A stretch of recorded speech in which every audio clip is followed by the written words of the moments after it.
안녕하세요. 바른 북소리 정북방송의 홍명철입니다. 무더운 여름 어떻게 잘 지내고 계십니까? 이 인터넷에 북한 날씨를 보게 되면 우리 고향 쪽은 16.5도씨입니다. 오늘 서울은 30도네요. 이 서울만큼 덥지는 않겠죠. 지금 이철이면 백두산에 놀러 가기 딱 좋은 때죠. 지금 이때 여름에 이 시기에는 백두산에 놀러 가곤 했거든요. 7, 8월까지 그저 백두산 놀러 다니기 딱 좋습니다. 그러니까 우리 그 공장에서 천막 다 준비하고 그리고 뭐 돼지고기 그다음에 술 이런 것 준비하고 가족들이랑 다 같이 이렇게 트럭에다 다 싣고 그 백두산 놀러 갑니다. 대홍단 삼전 쪽 가면 이렇게 평원입니다. 거기는. 그러니까 거기에 이제 그 자동차 세우고 천막 치고 이렇게 할 자리들이 있습니다. 물을 흐리고 이런데. 그럼 그런 데다 차 세우고 이제 천막 치고 이제 우리 가족들 같이 한 2박 3일 정도를 놀죠. 대체로 2박 3일을 놉니다. 이렇게 놀고 오곤 했단 말이에요. 해마다. 지금 이렇게 무덥고 그리고 또 이 백두산 놀러 가기 딱 좋은 이런 시절이 되니까 또 고향 생각이 또 나네요. 갑자기 또. 얼마 전에 그 일본의 그 전 총리였던 아베 신조가 아베 신조가 그 총에 맞아서 사망했죠.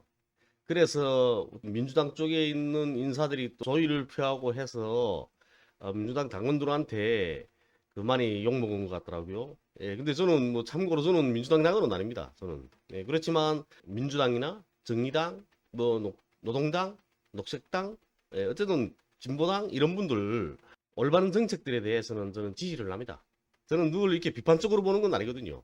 그런데 그 아베는 사실 군국주의를 부활시키려고 하던 자였죠. 군국주의자. 일본 헌법을 개정해 가지고 일본을 전쟁 가능한 나라로 만들자던 사람이었습니다. 그리고 또 우리 대한민국에는 또 직접적으로 경제 제재를 가했던 그런 사람이 아니었습니까? 그런데 조율을 한다는 건 좀 그런 거죠. 일본의 군국주의 기본은 대동아 공영권입니다. 대동아 공영권이 뭡니까? 우리 한반도, 중국, 그리고 동남아시아 나라들 하나로 묶어서 일본이 지도 밑에 놓겠다. 그게 아닙니까? 그게 대동아 공영권이죠. 그게 바로 군국주의 기본입니다. 결국은 일본 군국주의는 우리 민족이나 동아시아 인민들한테 많은 해악을 끼쳤습니다. 그런데 그에 대해서 사죄도 하지 않고 위안부 문제라든가 그리고 강제징용 문제라든가 이런 데 대해서 전혀 사과하지 않던 자한테 민주당 더군다나 진보 진영에 속한 인사들이 밤잠을 못 잤네 하고 또 조의를 표한다는 것 이런 거는 정말 있을 수 없는 일이라고 생각을 합니다. 철이 여인이라 불리던 그 태치가 죽었을 때 죽고 토해낸 사람들은 축제를 열었습니다. 그리고 태처의 장을 국장으로 하지 말아야 된다고 반대를 표명한 사람이 75%였습니다.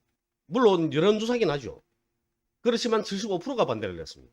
결국은 태체의 장례식은 국장에 준하는 그 장례식을 하지 못했고 그보다 한 단계 낮은 이런 장례식을 했던 겁니다. 미국의 진보 논객으로 유명한 글렌 그린월드는 이런 이야기를 한 적이 있습니다. 죽은 사람에 대해서 나쁘게 말하지 않는다는 건 개인을 놓고 하는 말이다. 공적인 인물에 대해서 적용하는 건 나쁘다. 저는 이 말이 옳다고 생각을 합니다.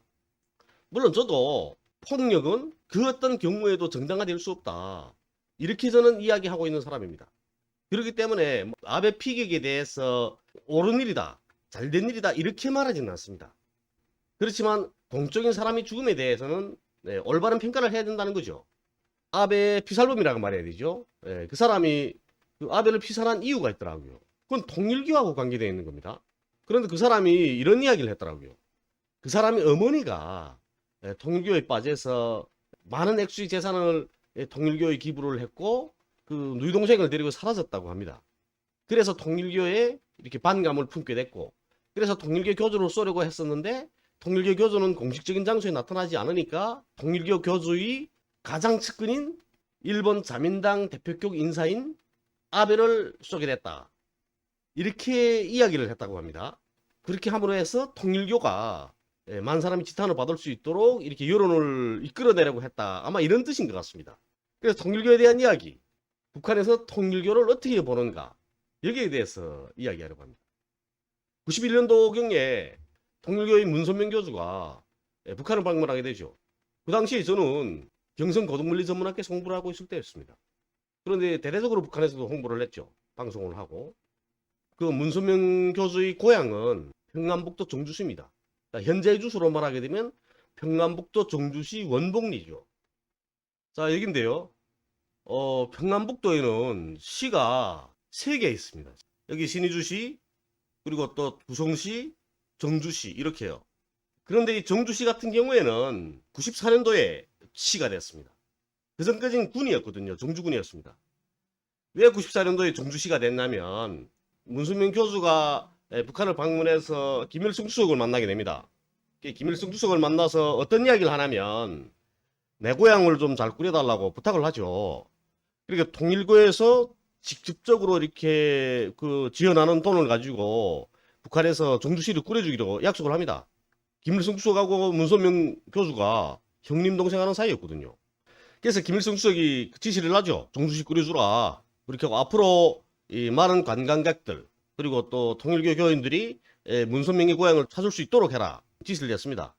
그래서 90년대에 들어서서 정주시의 건물들도 많이 지어지게 되고 호텔도 완전히 8층짜리였나 어쨌든 그 당시에 호텔도 큰 호텔을 짓고 했었습니다.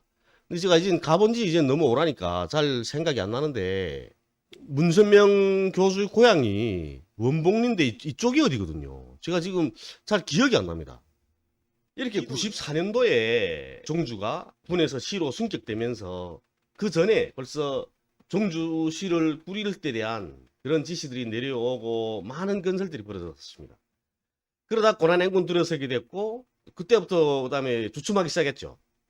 그런데 보니까 많은 분들이 그래도 그 통일교와 관련된 분들이죠. 예, 그런 분들이 문선명 교수의 고향도 방문했고 생가도 방문했더라고요. 그리고 또 통일교가 북한의 뭐 대표적으로 그 평화 자동차를 세우지 않았습니까? 아마 종교 중에서 통일교 물론 이단으로 취급받고 있지만 종교 중에서 북한 사람들하고 가장 가까이에 들어갔다고 해야 되나? 가장 가까이 대면한 종교는 통일교밖에 없을 겁니다.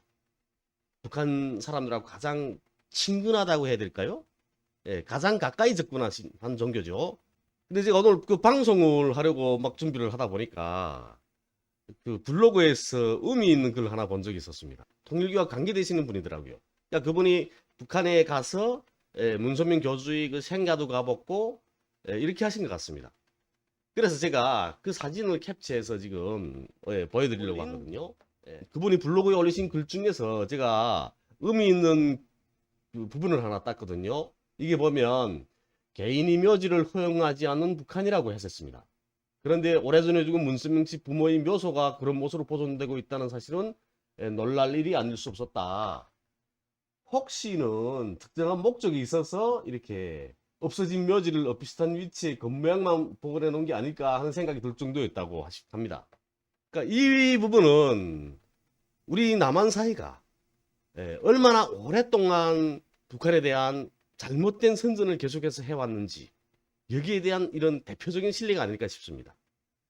그러니까 북한에는 개인이 묘지를 뭐 쓸 수 없다. 아마 이렇게 하는 거 아니겠습니까? 그렇지만 이 지구상에서 개인이 산소를 마음대로 정해서 쓸 수 있는 곳은 아마 북한밖에 없지 않을까. 저는 이렇게 생각을 합니다. 북한은 국토 전체가 전인민족 소유가 아닙니까?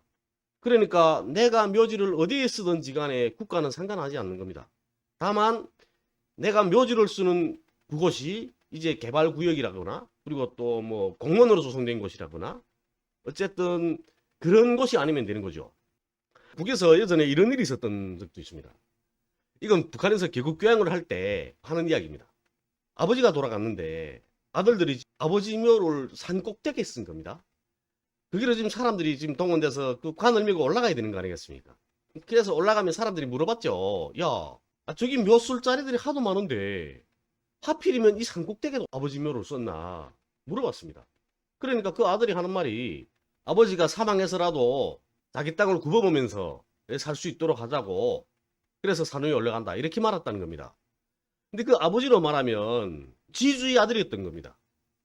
그러니까 지주의 아들이었으니까 해방 후에 토지개혁 때 이렇게 청산 안 됐던 사람 아닙니까? 그러니까 청산 안 돼서 땅을 다 내놓게 된 거죠. 결국 그러다 나니까 그걸 계속해서 마음에 품고 있었던 거죠. 그래서 돌아가신 다음에 내 땅을 굽어보면서 살겠다 하고 지금 묘를 산 위에 올려갔다는 겁니다. 그래서 착취기급의 본성은 변하지 않는다. 이렇게 하고 그 이야기를 하는 겁니다. 그걸 보면 내가 묘를 아무리 써도 괜찮다는 거, 그건 알 수 있는 거죠. 부모의 묘는 내가 쓰고 싶은 데 씁니다. 그런데 이런 걸 오랜 기간 동안의 그 반복, 그리고 또 북한에 대한 잘못된 선전, 교육, 교양, 이런 일들 때문에 이런 게 생기는 게 아니겠습니까? 네. 자, 여기가 문선명 교수의 생가입니다. 북한에서 그래도 많이 손 내준 것 같더라고요. 여기는 또 문선명 교수의 그 친척들도 많이 살고 있죠. 그리고 이제 이게 바로 이 문선명 교수 부모님이 산소인 겁니다. 대체로 산소를 이렇게 쓰죠. 산소 크기도 크고 봉분이 크게 하는 거는 그건 본인 마음대로입니다. 한 2000년대 한 초중반 때 그때 이렇게 당적으로 방침이 내려오긴 했습니다. 이 봉분을 낮추라고. 봉분이 너무 크다. 그러니까 봉분이 크니까 그만큼 도로에서 많이 보이는 거 아닙니까? 그러니까 공동묘지 같은 경우에는 맨 그 묘지들이 있는 게 보이죠. 도로에서. 그러니까 봉분을 낮추라 이랬습니다. 그런 방침도 내려오긴 했었죠. 그런데 사람들이 봉분 낮춘 사람들도 있고 안 낮춘 사람들도 있습니다.